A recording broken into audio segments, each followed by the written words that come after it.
You know, I was asked a question by a patron, which was, well, I was actually asked two questions. We'll get to the other one in a second. But I was asked, Stallion, have you ever seen a movie that made you cry? Like right in front of everybody, right in the theater? Yes. The answer, yes. Absolutely. That's not what this episode's going to be about, but, well, what this episode is going to be, what this Patreon little bonus episode is going to be about is not something that made me cry.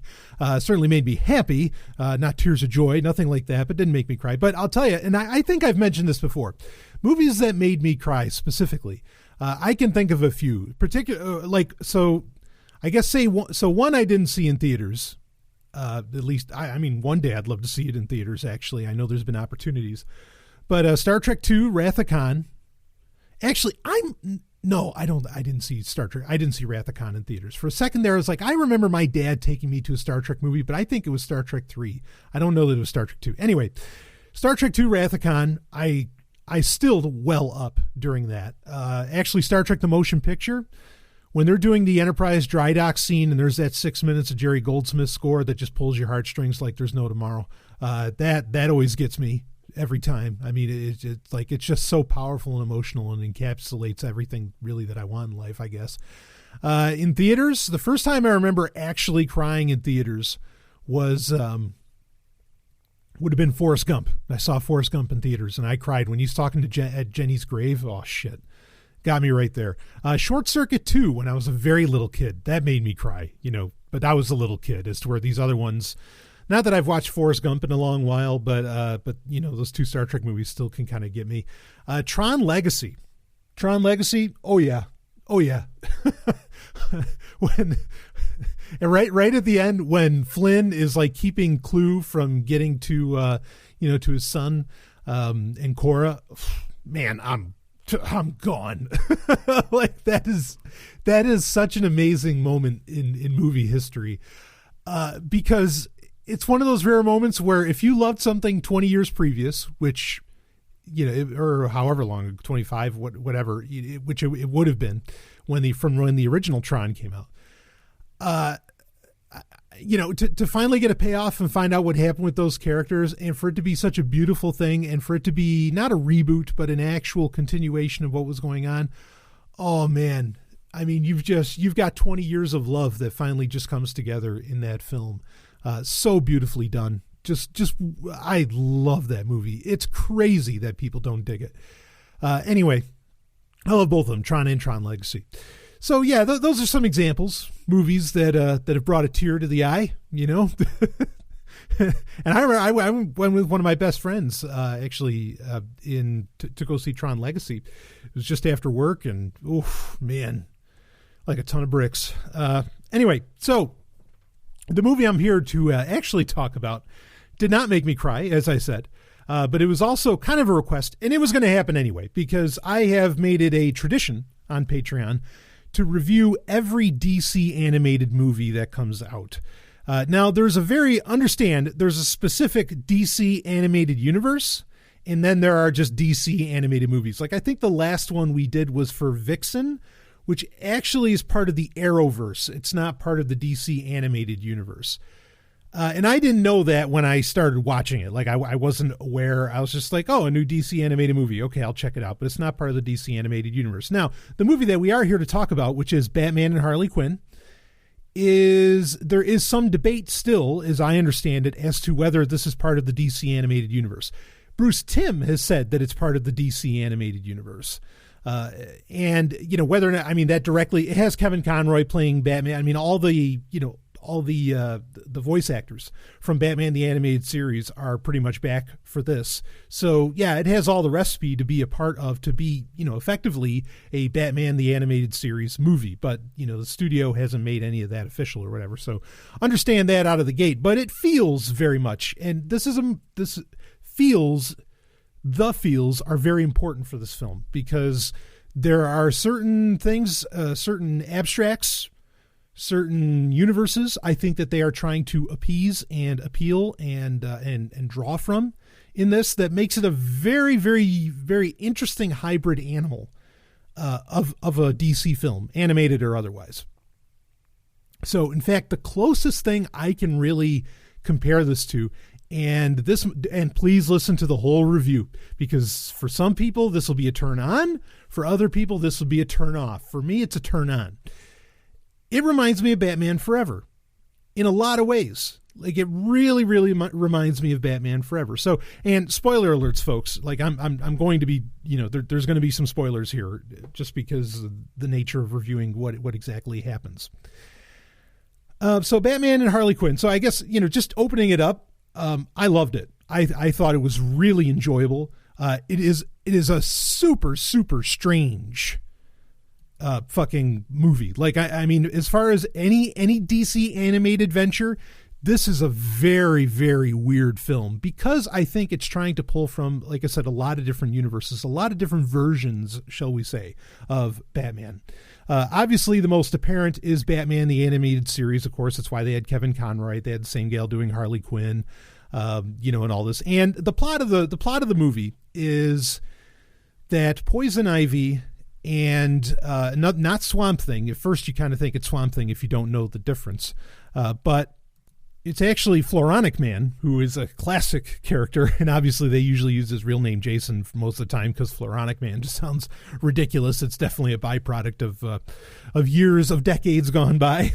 But anyway, Poison Ivy and Floronic Man are they're going to like turn the entire Earth into an animal plant hybrid, and that's kind of fitting that there's or make it an animal plant hybrid planet. Okay. And that's kind of fitting, because this whole movie, or it's kind of ironic, because this whole movie is a hybrid, like I've been saying. And again, we're going to talk more about that in a minute. So Batman and Nightwing, who are teaming up in this, they decide that what they really need to make this happen is to get Harley Quinn. Try and get from Harley Quinn. Initially, they're just trying to find out, okay, because she has a relationship with Poison Ivy, a history with Poison Ivy, they want to ask Harley Quinn, hey, how can we find Poison Ivy? And eventually it turns into that they need Harley Quinn to kind of to make it happen, or to sort of save the day in all of this. Now, there's a few interesting points to bring up within that. Something that's been explored pretty heavily, particularly like in Gotham City Sirens and in Harley Quinn's own titles, and throughout New 52 is kind of a popular concept as well.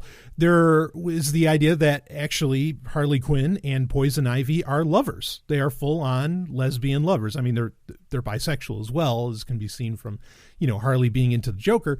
But of course, that's something else that DC is really running with. And this is kind of funny, right? Harley Quinn is So Harley Quinn is an amazing character for a lot of reasons. One is that she is not part of the larger Batman historical canon, right? Or historical franchise.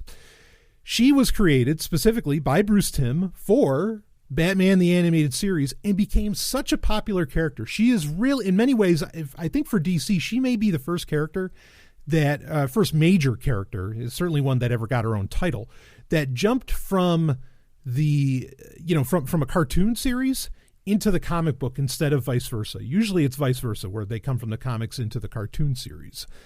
And that's a credit to her, because she's just such a beloved character. Now, the thing is that she's beloved for, depending on things, like there's varying reasons why she's beloved. Is she beloved because she's such a twisted character, and because she helps give the Joker an edge of sexiness that his madness maybe didn't already have before, even though I would argue that he kind of did. He's dressed very dapper and all that. Even in the Batman 66 TV series, I think the Joker, oozed a funny but ironic kind of sex appeal. He really did. We could talk all about Caesar, who played him, but anyway. Then there's really, in my opinion, what has made Harley Quinn, and look, I don't mean to insult anybody with this statement. I just think this is reality. One of the reasons that I think Harley Quinn is really so popular today, not why she was popular from 1994 on, or till about 2014 maybe. Not because of that, and it's not because of Suicide Squad. Okay, Suicide Squad is a byproduct. That movie even becoming a thing is a byproduct of Harley Quinn becoming popular. The reason Harley Quinn became popular is because comic book movies were becoming genuinely popular. Okay. And Harley Quinn is such an easy, basic cosplay or Halloween costume. Both of those are two separate things, but both are true. To put on, like, that anybody could fucking do. Just put your hair, any gal could do, or if a guy wants to, whatever. That they put their hair in pigtails and they put on the little clown suit and everything, and they're done. It's not elaborate like a lot of comic book costumes, or cosplay is. So I really think that's the whole reason she became a big deal, is because everybody could fucking cosplay. I mean, and I think the evidence bears it out. Go to any convention, they're everywhere. And again, it's not because she's that popular, it's because, I mean, maybe, I could certainly see also there's the popularity because, her attitude gives, women and young gals and whatever, kind of the permission to, to eschew the varying social mores and stigmas that get pushed onto them by society at large. I get that appeal as well. But really, I think at the end of the day, it's because everybody can fucking cosplay her. Very simply, very easily. Even more so now that you don't even need the headdress. You can just put your hair in pigtails and everything, right? After Suicide Squad and after what they did with the character during New 52 after 2011 in the comic books. So Harley Quinn is this, kind of phenomenon again, there's a bunch of different reasons. I'm not writing anything off. I'm just saying it's very complex, but I think at the base level for a lot of people, there's a very simple reason, and I gave it to you, and it has to do with the outfit. So where were we? so she's in this, and I mean, it's a fun movie. Okay. It's a very fun movie that they pull off here. Bruce Timm is involved with it. He's not the director of it. Actually Sam Liu is. And let's start breaking down. So I gave you kind of the basic plot of what's going on. And like I said, eventually Harley Quinn has to try and stop her, what they hint at as her old lover. And there's plenty of hints at that. In fact, this is a very sexualized animated film. Not new ground for the DC animated universe or for the DC animated films. Not new ground at all. We've talked about that countless times, how when Power Girl's in a movie, they're cracking jokes about her tits.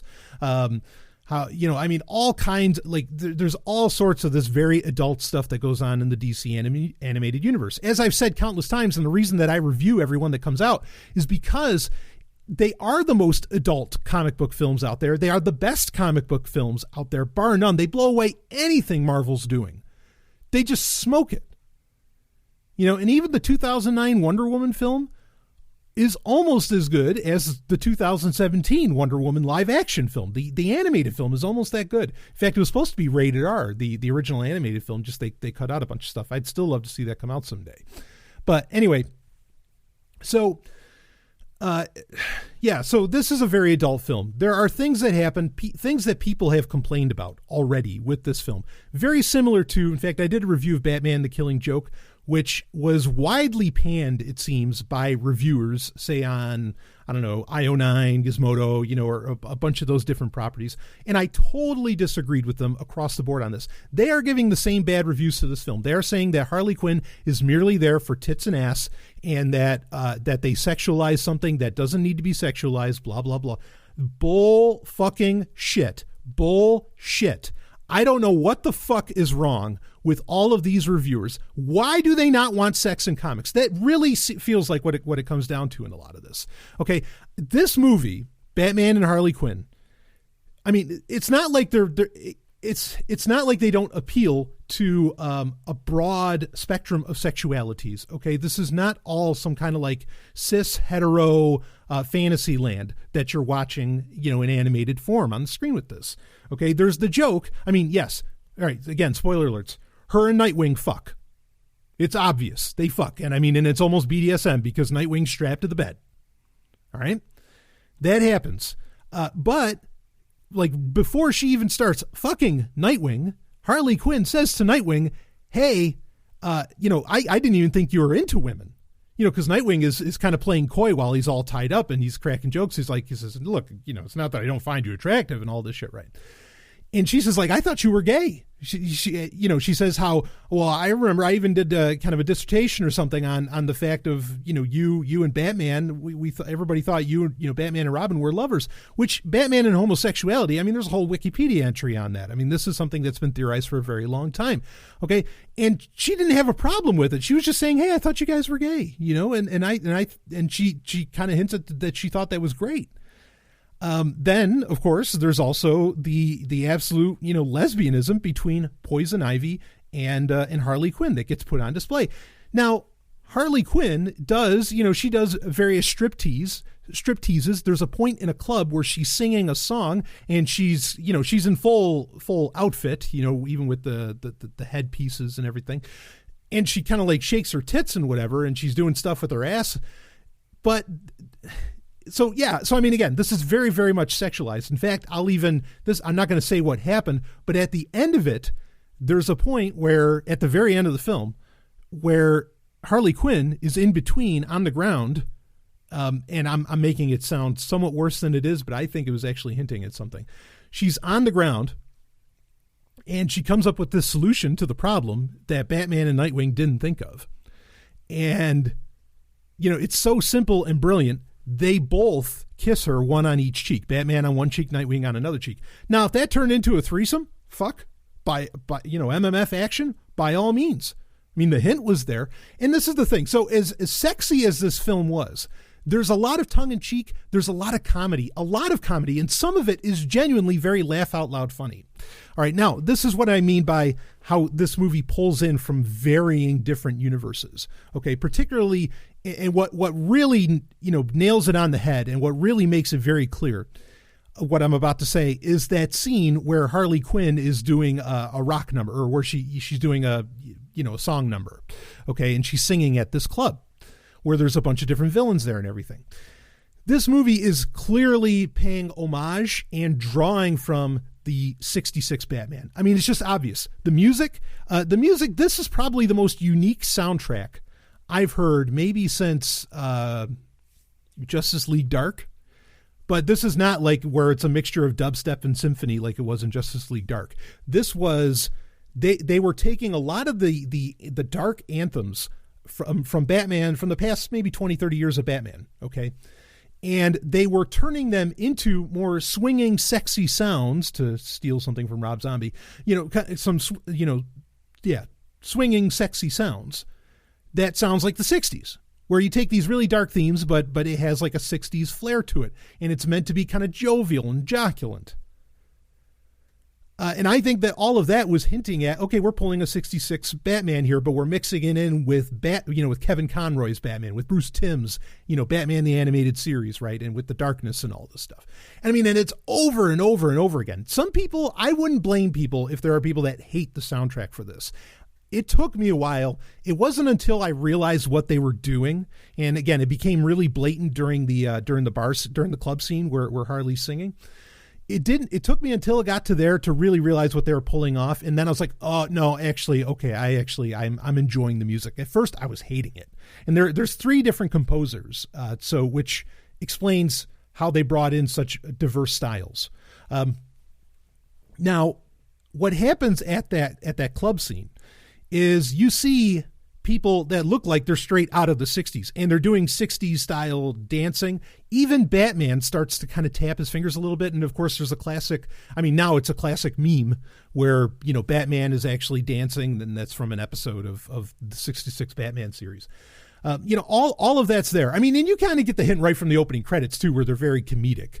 And it almost plays off of the original Batman movie from the 60s that led for the TV show. So, and as I've talked about many times, the 66 Batman is my favorite Batman. That's, of course, Adam West, rest in peace. But there was, as I've said many times, there was an underlying sexiness, and sometimes not so underlying, but there was an underlying sexiness to the 66 Batman. Okay, that a lot of other Batman renditions don't have. And this was pulling that off. And Harley Quinn shaking her tits. I mean, that's totally what would happen in various like villainous clubs from the 66 Batman series. I mean, they lifted that whole scene pretty much, other than it being Harley Quinn in it. They lifted the whole scene right from the 66 Batman series. It's meant to be, what do they call it? The theater of the absurd, right? It's meant to be ridiculous. It's not meant to be some kind of commentary on, oh, she's just there for the TNA or something. It's meant to be fucking insane. It's meant to be over the top. It's meant to be, oh man, most reviewers, most critics today have no sense of history. You know what it used to take to be a critic?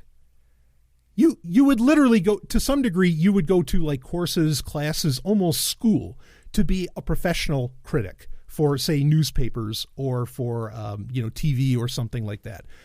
I mean, you weren't just somebody that just came off the fucking street, which now, personally, I think it's just people that more or less come off the street or happen to have a journalism degree of some kind, but they can't actually, they're just, they're 2-bit hacks and they can't make it as a fucking actual journalist. And so they do shitty, critic work of various forms of media, be it comic books, novels, animated movies, TV shows, or movies themselves. Okay. But they don't have to actually go through like any kind of film school. They don't have to go through anything where they have a fucking understanding of style, of differing styles, of concepts like the theater of the absurd, underlying sexiness and all this stuff. So I think these critics are fucking off base. This movie was a ton of fun, but that's the thing. You got to understand, you're going into a fun film. This is not going to be Batman the Animated Series. Batman's not going after Hardak, right? This isn't it's not Mask of the Phantasm or anything like that. It's not, what was it, Heart of Ice? Was that the one with Mr. Freeze? That episode was phenomenal. Won a fucking Emmy. It's not that. It's funny. This is a good time that you get to have, and a bit of an adult time because, there's points where Harley Quinn is stripping. So the fuck what? I mean, it's hilarious to me that they complain about, she gets down to her bra and panties. What, her fucking outfit isn't sexualized enough? Are you kidding me? The bra and panties is tame compared to most of the outfits that they wear, if I was to buy into that kind of conventional nonsense. Oh, man. People got this movie so wrong. I thought it was so much fun. Watching it, and it's an hour and 14 minutes. It's not long at all. They have a really good time with it. It's very basic. I love the fact that it didn't take itself seriously. That's how it kind of felt like Batman Forever, where Batman Forever was just coming off of the super serious Tim Burton Batman and Batman Returns, but then it injected and most people misunderstand Batman Forever as well. It injected a ton of Batman 66. Okay, because that way you have a lot more to play off of. You have a lot more style that you can bring in, a lot more color, whatever. And you can make it fun and you can make it kind of sexy at the same time. I mean, these people are, that was the beauty, as I've always said, of the 66 Batman series, is that it had something, depending on what level of experience you have had in the human existence, you had something there for you. Whether you enjoyed the theater of the absurd, whether you enjoyed the underlying sexiness, whether you just enjoyed the cool gadgetry and like the funny lines and the comedy and all that because you're a little kid, or if you're an adult, again, you enjoyed the previous things like theater of the absurd and all that. I mean, there was something for everybody. And I think to translate that's what Batman Forever tried to do. I think it was successful. I think that movie's fucking hilarious. It has great style. I enjoy the hell out of it, and it is sexy as fuck, right down to the badass and the bat nipples. Okay. I think to translate that into Batman the Animated Series, to give that a shot, I think this movie was very experimental. I think it was an attempt at that, and I think it largely worked. And I think Harley Quinn, made it legit. And I appreciate the fact, and this is something I didn't get into this earlier. This is a direction there's so much I wanted to say about this. But this is a direction that they were obviously going with it. Where DC has the problem of they have to somehow, like the traditional relationship between Harley Quinn and the Joker is sadistic, right? Not it's not BDSM. Like, it's just straight up fucking sadistic, and he is abusive. He is an abuser. And you don't exactly want to model that for your most you don't exactly want your most popular comic book character, that being Harley Quinn, which for varying reasons that we already described in this episode. Okay, you don't want her to be, like her, you don't want that model character to be modeling, oh, hey, let me get with an abusive, criminal, psychopath overlord or something, that treats me like shit.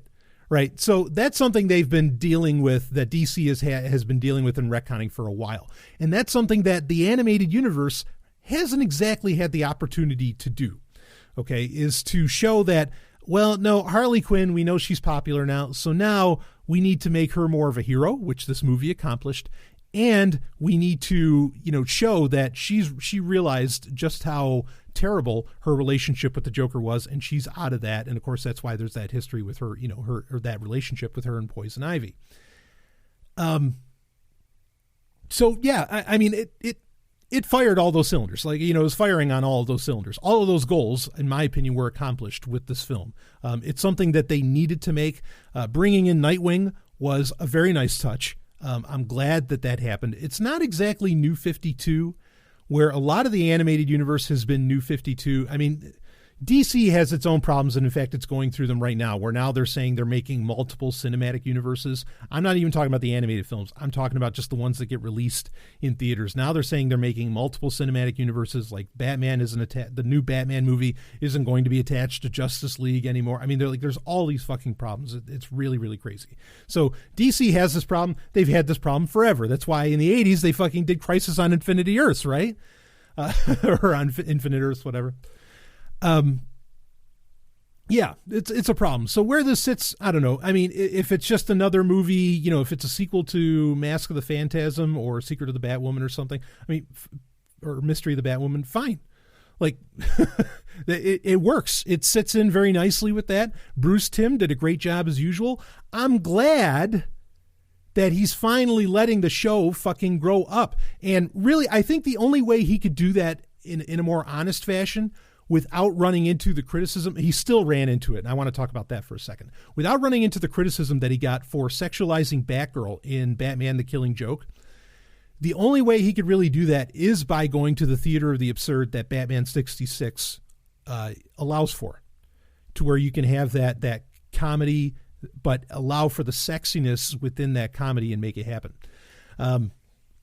I think Bruce Timm wants to take it to that level, and this is the only way that he feels that he was allowed to, but people still complained. You still had the complaints that, Harley Quinn's just there for tits and ass. So I want to talk about this for a minute, okay? Because there's a lot of, and I've talked about this on Sovereign Tech over the years, nothing on Sovereign Tech Prime episodes, nothing new here. Okay, for example, there was the conversation around the show Iron Fist, Marvel. This would be Marvel, their live action show on Netflix, Iron Fist, which was a complete bomb. I think they made the Defenders just because they invested so much in Iron Fist, they needed to put it somewhere. Okay. So you have Iron Fist. Now, there was an argument by the same people, the same critics that are complaining about Harley Quinn in Batman and Harley Quinn and how she's just being used for TNA. There is the argument that, well, this is whitewashing by having a white guy play Iron Fist. It should be an Asian person, blah, blah, blah, blah, blah.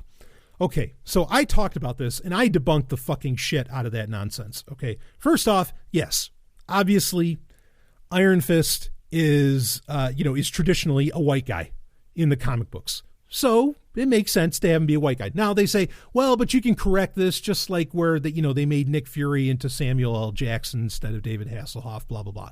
And, and then it works. Now we have like a strong leading black character, et cetera. Okay, look, I get that. I'm not saying you can't do that. I'm just saying it's not crazy to make a show about a character and have the character be what he was in the comic books. Now, that wasn't my debunking. My debunking is that to claim that was whitewashing, or to claim that it's racist to not have an Asian person play Iron Fist, no, motherfucker, you are the racist. You claiming that are the racist, because how dare you, you're buying into such ancient tropes of racism, that being that every fucking martial artist needs to be an Asian, or that every Asian is a martial artist, which is what you're claiming by saying, no, there should be an Asian guy in Iron Fist. Also, there's the fact that Iron Fist comes from like a mystical land. He doesn't even really come from China or Japan or anything like that. But regardless, that's just that argument doesn't hold up. That's nonsense. Now there's guys getting fired from the new Hellboy movie because they're being sensitive to claims of whitewashing. Folks, look, I hope I've proven it. I've lost patrons over it.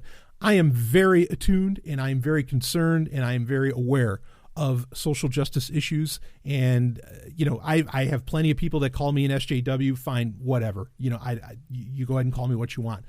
All right. But I'm going to say this racial shit, this whitewashing claims and a lot of that, because more of it's been going around, and I've talked about it over and over again. And I've said when it's not. Okay. Like there was a claim, we talked about it when we reviewed The Great Wall with Matt Damon, same thing. It's not whitewashing. Or it's not, even in that case, it wasn't the white man coming to save the Chinese. It was in fact the exact opposite. I really think a lot of these racial claims, it's being used for fucking marketing. It's being used for marketing, and even if, let's say, yes, Hollywood has a genuine problem with whitewashing, which if you don't know, whitewashing is the idea that you'll take a character that should be perhaps a certain ethnicity and you put a white guy in. Okay. For example, Prince of Persia with Jake Gyllenhaal. Yep. I'll be the first to say that was fucking retarded. That was so stupid. Okay. What the hell were you thinking? Okay. But so there is a problem with whitewashing in Hollywood. But here's the thing. You want to know an easy way? If you're really concerned, because now it sounds like, the studios are actually concerned about this. And so they'll fire people. They'll drop actors that they contracted if people think that it's racist or something like this, or it's insensitive or something. Look, if you want to avoid this, make new fucking properties. Make new franchises. Stop remaking bullshit.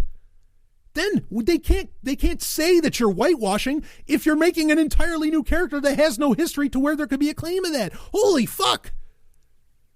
That's why I think this is pure. This news cycle is, there's no such thing as bad press, right? And I think that's exactly what they're running with. And maybe this is a way, maybe these complaints about the DC movies, or particularly like Killing Joke, or the complaints, well, Killing Joke was kind of an organic complaint, but maybe like the complaints about Batman and Harley Quinn, maybe that's just marketing. And they're not really against it because they say, oh yeah, they just use Harley Quinn for TNA. And so everybody went and watched it because they want to see Harley Quinn as TNA. Kind of reverse psychology, right?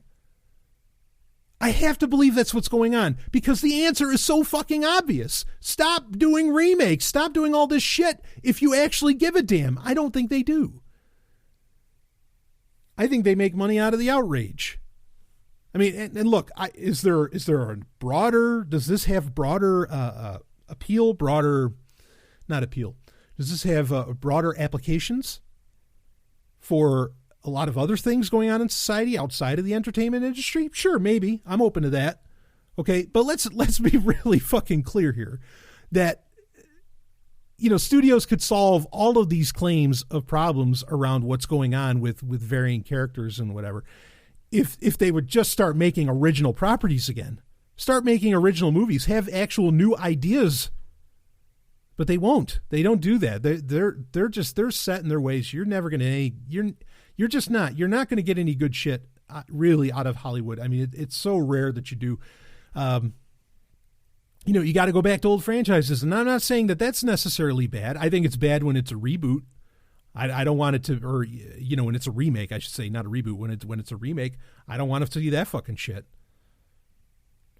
So that's a real problem here. But these critics are outrageous. They're fucking outrageous. They have no sense of history. They have no broader concepts of filmography. Like they just don't know like how this shit works. And it's annoying because their websites are some of the most visited websites on the internet. And the page views on the reviews alone are crazy. Unless it's Marvel or Game of Thrones, well, maybe not necessarily Marvel because they did knock on Iron Fist. Unless it's like Marvel or Game of Thrones, they just rip on everything, it seems like. And it's like, wow, you people are so far off. You are so wrong, provably wrong. And yeah, taste in art is subjective to a degree. And the reason I say that is because there is such a thing as production levels. There is such a thing as censorship. And if you have high production levels as compared to low production levels, well, then a movie, can one movie have better effects than another? Yeah. Can one movie have better voice actors than another, as in like, more believable, with better delivery or better fidelity to a character or something like that? Of course they can. So technically that's a better movie. That is not a subjective aspect of art. That is objectively better. Just like, can a movie actually explore sexuality, or is it censored to the point that it can't explore sexuality? Like I bring this up all the time. Why is Star Trek better than Star Wars? Very simple. You're not going to see somebody in Star Wars ever have a threesome. You've seen Kirk have a threesome. In Star Trek Into Darkness, it was painfully obvious. He was stooping 3 gals. Okay, or 2 gals, I mean.